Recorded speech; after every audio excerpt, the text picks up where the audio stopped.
I did not go to my dentist appointment because I didn't want to.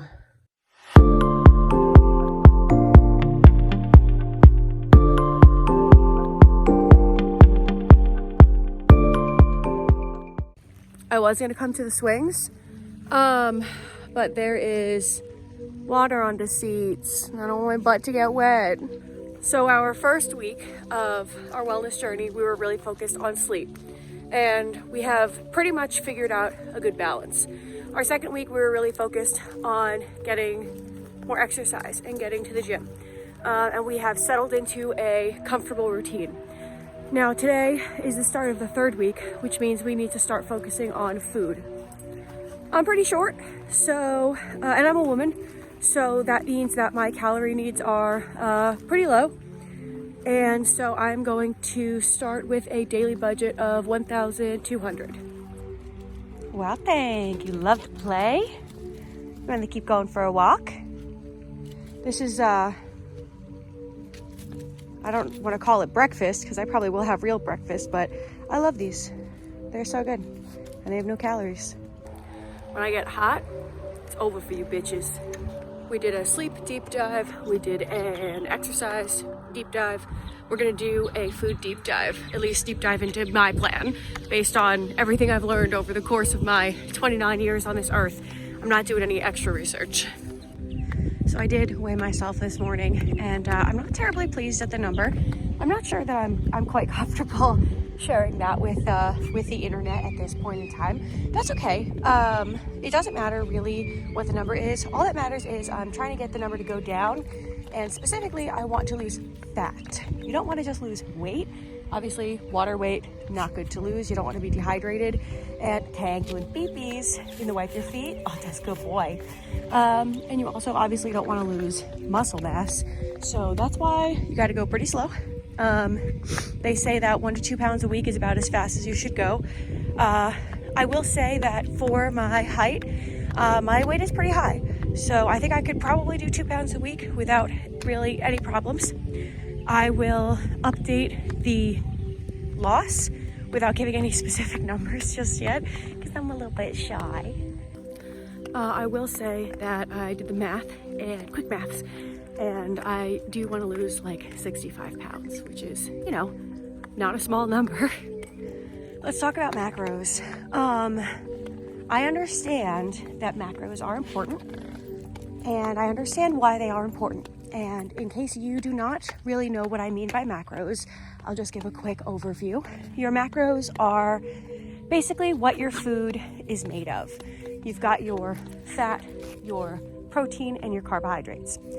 In general, you want to make sure that you're focusing on getting a lot of protein. It is way outdated and totally not true that you shouldn't have fat. Fat is totally fine, even necessary, for a healthy body, and health is the most important thing. So, Tank, don't pee on that. Oh, he only pretended to pee. So, there's that. Oh my God, are they throwing these away? No, that's not possible, right?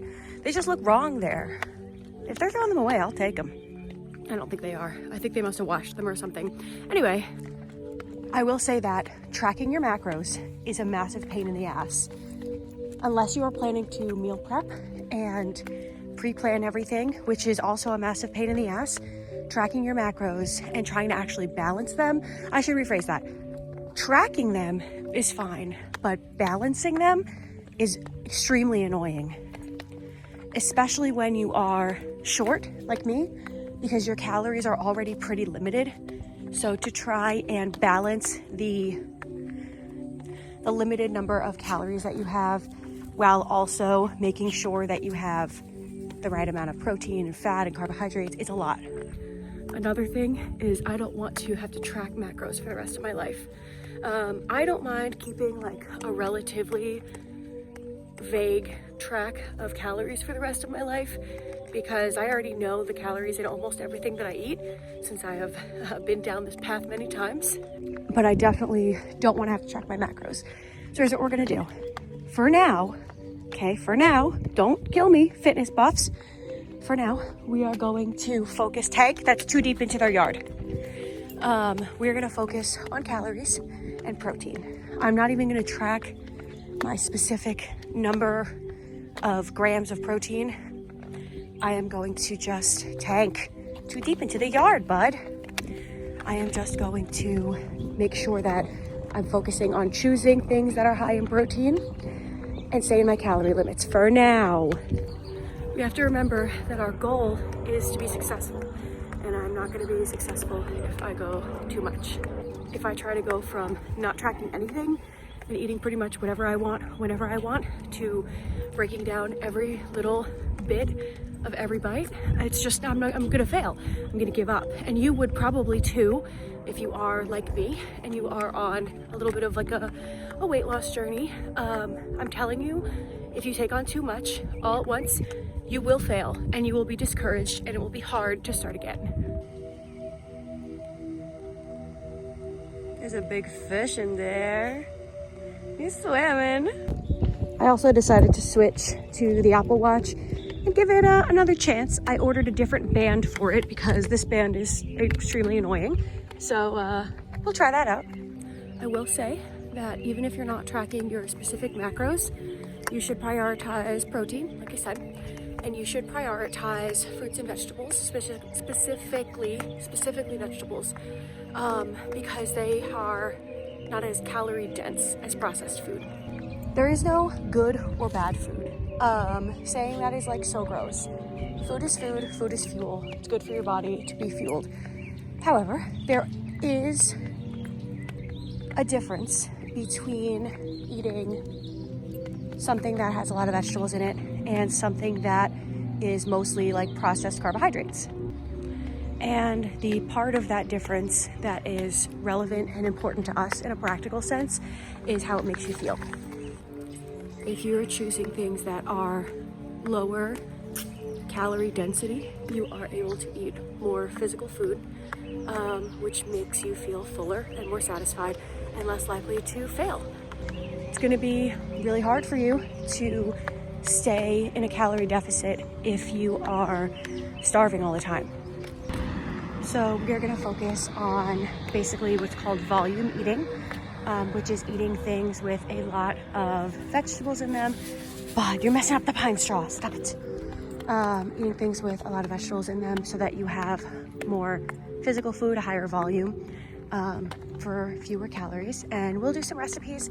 I'll try to post a recipe every week on Sunday that specifies, something that we're eating that week that we think is really good. Hey, bud. By choosing things that are high in protein, oh, there's a spider on my hand. I got it off. Oh no, it's still there. Okay, I got it off for real this time. By choosing things that are high in protein and by choosing to eat things that are less calorie dense, things like a lot of vegetables, even though we're not actually tracking our macros will work out to be essentially in our favor. So that is the plan. I definitely think that trying to completely 100% cut out any specific food group forever is not sustainable for the average person. Maybe you can do it, but I can't, and I think a lot of people also cannot. I can't say I'm never ever gonna eat sugar again, but I do think that at least for the first couple of weeks, we're going to try to limit our sugar and our processed carbs, so like bread, as much as possible, just because they are huge calorie sinks. They take up a lot of our budget. And beyond being very calorie dense, they also are kind of, pre-processed.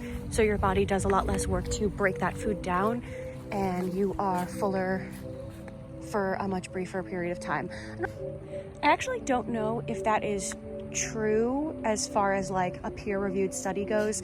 I can't say that I've ever read a study on the topic. I can't even say that indicated that. I've never researched it specifically, but I can say that I have, like I mentioned earlier, been down this road before, and that's how I've always felt. I've always felt that when I am eating more fruits and vegetables, I'm staying fuller for longer, and when I am eating more processed carbs like ramen noodles and like bread and stuff like that, I tend to feel satisfied for longer. So that's my theory based on how I've always felt. So we are just about done with our walk because we have to work at 10:30 and it's 9:52. And I have no idea how many steps I've had because I don't know how this app works. Hopefully like a few. But thank you for walking the dog with me today. I know that these kind of vlogs are not as fun as going to a flea market and getting a whole bunch of Pokemon cards. But I also know that there's like maybe 2 people that actually think we gotta go this way, bud. This way. 2 people that actually watch these. Really, I'm making them more for myself and more as like a diary almost of what this process is like for me. I have found that making these vlogs has been really helpful in holding myself accountable. I want to make sure that I am able to stay on track, and this has been a really cool and a really fun way for me to do so. So if you are watching, thanks for supporting my journey. I hope that if you're on your own journey, you'll share it with me and tell me about it. And that's it for today. The rest of the day we'll just be working and hanging out with Tank and maybe doing a little bit of food math to make a plan for the week. Not a detailed one, but you know, a shopping list, and that's that. So thanks, like I said, thanks for walking the dog with me today. Love you so much. Okay, bye. You tired now, bud? That's a good walk. That's my bud. I love you too, bud. Don't get bored.